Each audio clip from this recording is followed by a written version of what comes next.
my name is Blake Resnick. I'm the founder and CEO of BRINC Drones. We basically build public safety technology. BRINC Drones recently signed a deal to send several drones to the New York City Police Department. Drones aren't anything new to the New York City Police Department, but their use has only increased as the technology has become more ubiquitous.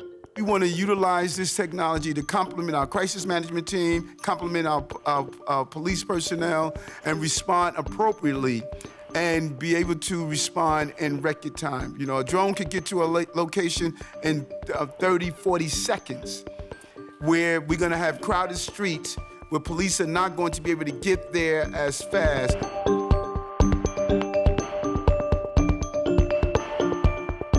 This is Lemur 2. This is sort of our main in-market drone right now. It's designed to get first responders' eyes and ears in dangerous places. First drone in the world to have a glass breaking capability. This can literally fly up to a window, shatter it out, enter a structure. That's really unique.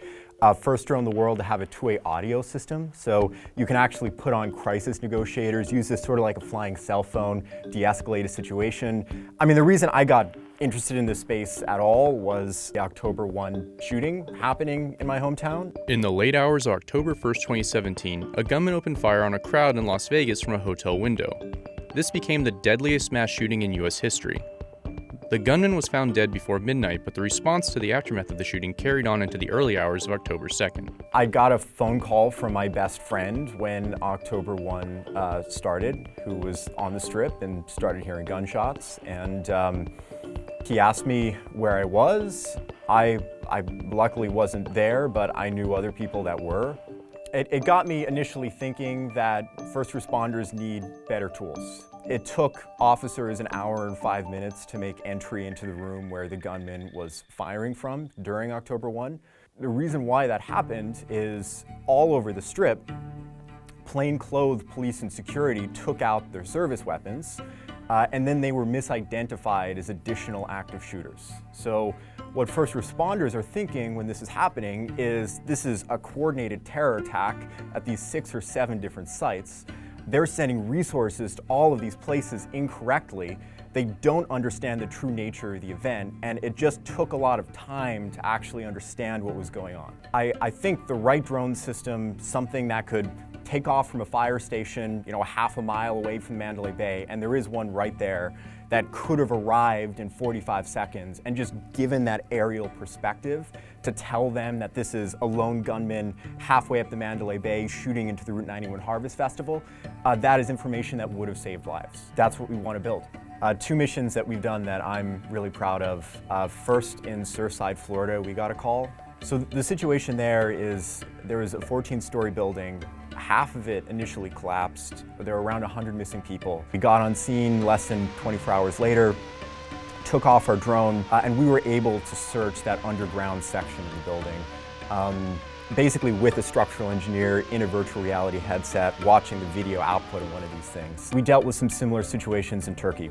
And what we found was there were also families outside of these things that maybe lost a family member somewhere inside. You can enter from there, under the motor. And they were waiting for first responders to come and either to find a surviving family member or to tell them that they didn't make it. We were able to launch our drone and in some cases actually use the glass breaker attachment on our bird to bust out a window, make entry, fly around, clear rooms, and try to find folks. Ukraine is our largest drone operator. They have around 60 of our systems, almost all of which are in the hands of Ukrainian emergency services. So it's sort of their FEMA equivalent. They're using our drones to search partially collapsed buildings, structures that might have been hit by cruise missiles or artillery. That's sort of the niche we fall into. Some groups are concerned with the privacy problems when it comes to drone use. We have to push back on the sci-fi aspects of drones. No one is going to be monitoring you know, what you're talking about, your conversation. Recently, New York City announced that they would use drones to monitor parties on Labor Day, drawing a backlash among some observers. There are a number of calls of loud music, disruptive behavior. Instead of the police having to respond and look at those, they're going to utilize drones from a safe distance up, not down, flying in someone's backyard to see what they have on the grill. They're going to utilize the drones to determine should they send crisis management teams there right away to help mitigate the problem. We don't want police to be the only response. I think for our current products, indoor SWAT drones, there aren't huge privacy concerns. Just because these are critical incidents, every officer is already wearing a body camera. In the past, they would actually put up police helicopters to get an aerial perspective.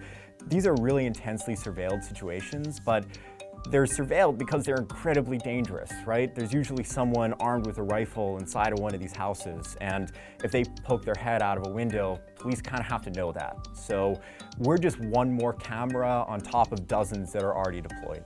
I don't think there are huge privacy concerns around that use case.